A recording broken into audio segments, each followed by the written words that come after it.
Hey, this offense uses tight ends and fullbacks. Is that kind of cool for a guy that gets to coach that? Yeah, it's real exciting. And it's a lot of fun because kind of the tight ends and fullbacks in this offense are kind of the adjusters. They're the ones that they give us some ability to attack things over the top and in the intermediate passing game.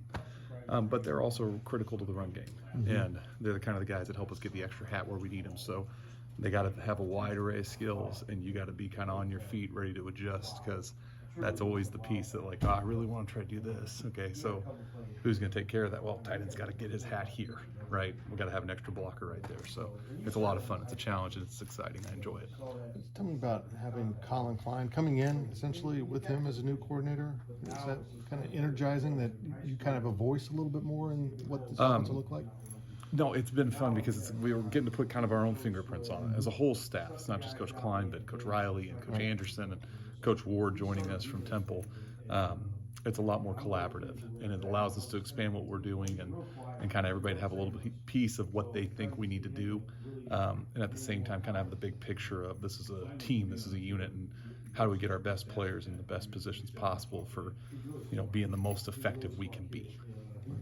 If someone would have told you on your first day when you arrived at K-State you're going to be, coaching the tight ends and fullbacks in a year, what would your reaction have been? Yeah, that would have surprised me. I came here, the opportunity presented itself after going through a spring season at Southern University down in Baton Rouge, and it was the best opportunity for me and my family, and I was excited to get to be here because Kansas State's a special place, and K-State is something for me as a guy from Oklahoma, getting to look at it kind of from a distance, that has always had a reputation of being tough and doing things the right way.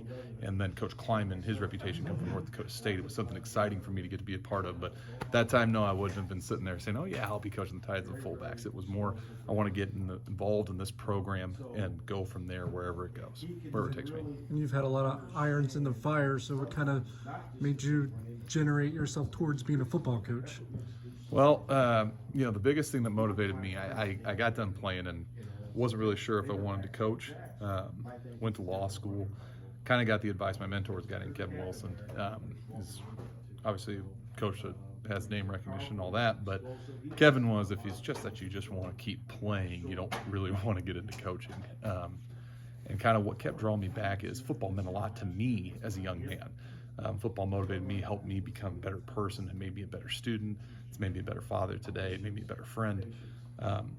I really enjoy being involved in that process for other young men. And so I'm getting to catch guys at the time in their life, from the time you start recruiting them when they're 16 through 22, that you really get to be formative in how they're going to go out into the world and be an adult man. And so getting to do that in college football, I couldn't say no when the opportunity presented itself.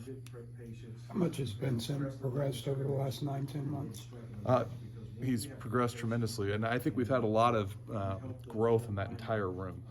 We got a good group of guys coming back: Sammy Wheeler, Connor Fox, Ben Sennett, Will Swanson, Jake Huggins, Christian Moore.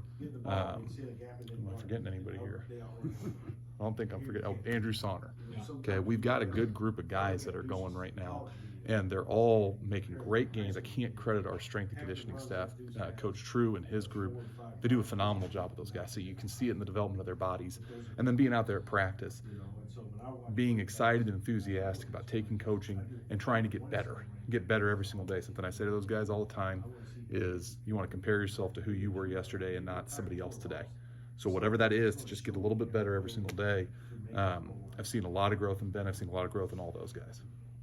Is Sammy Wheeler kind of the leader of the room at this point? Yeah, Sammy's the one with the most experience. Sammy's coming back for his 6th year, and he's got a real presence to be a leader for that group. Whether that's from his demeanor out at practice to trying to stay positive, to try to push and drive guys, or to give some experience of just, hey, I've done this a couple times. I've been out there on the field in a critical situation. So, I would say he's kind of a little bit of a de facto leader right now. It's kind of hampered